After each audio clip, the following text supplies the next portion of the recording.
Yeah. Okay, we'll try to do something like that. But He's gonna look good. He's all happy. yeah. He's submitted to Disney for 5 days.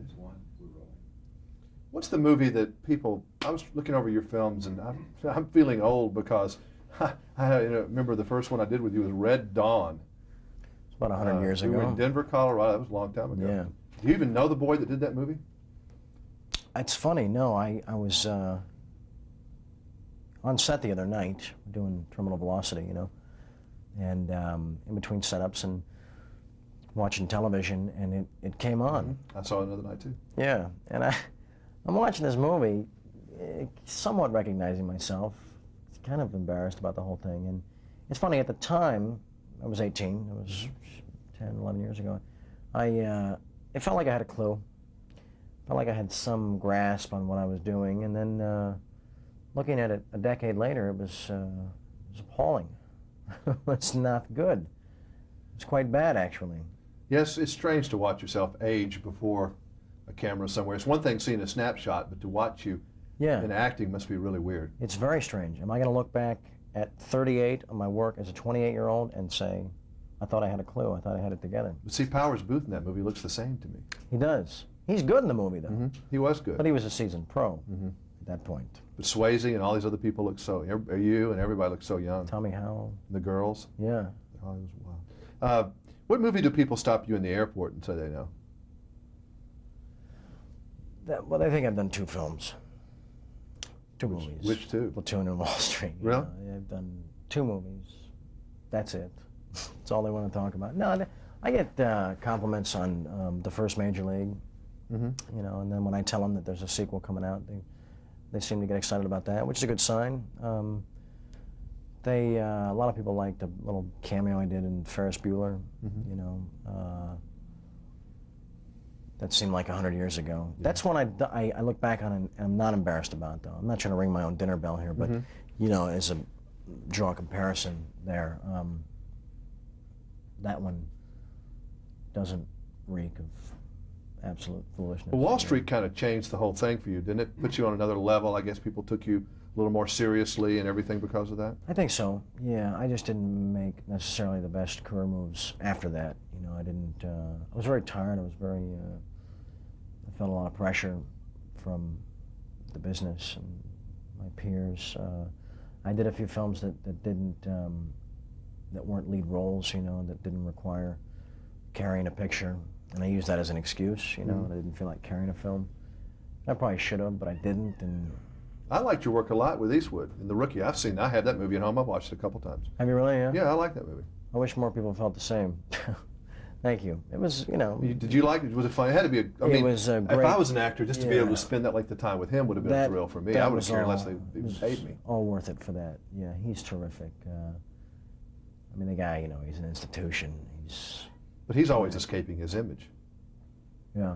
He's trying to show people that he's other things and can do other things. But he does that Clint thing so well. And to be right there with it, for 3 months was quite a thrill. Is he a hero, would you say? Yeah. Who are these people in the business that you really think are cool, that you say, okay, he's doing the right thing, he's doing the right thing. I'd like to somehow do that someday. Pacino.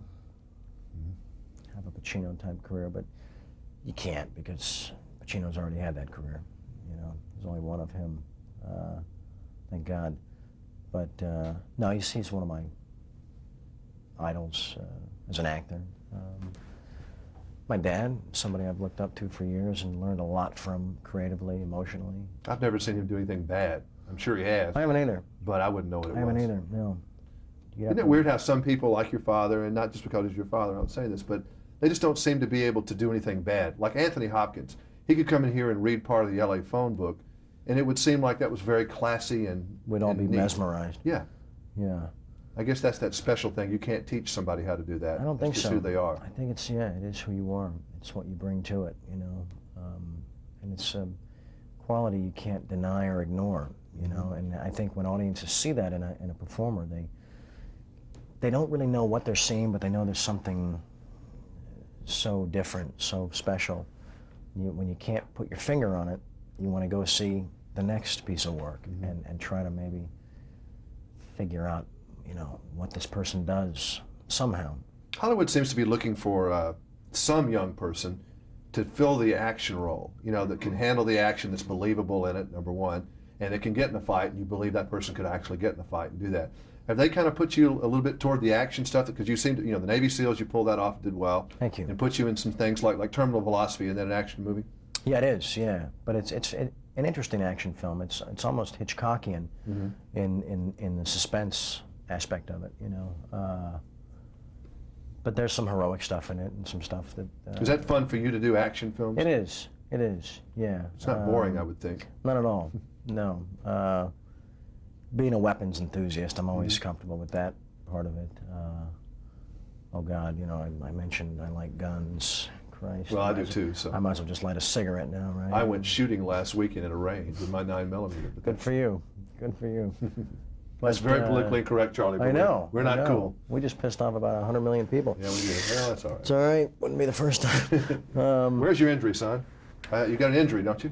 It was the strangest thing. Made a lot of press anyway. On terminal, yeah. It was a simple dive into the back of a convertible Cadillac, and I kept banging my hip, you know. A couple days went by and I woke up, and on the third day, and I couldn't walk.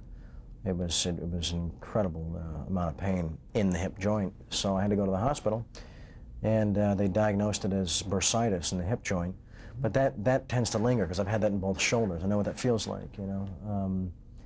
It's funny, you realize quickly that there is no position you can maintain that takes pressure off the hip. Wow. It's incredible pain. A sign of old age. No, not quite. But it went away as quickly as it showed up.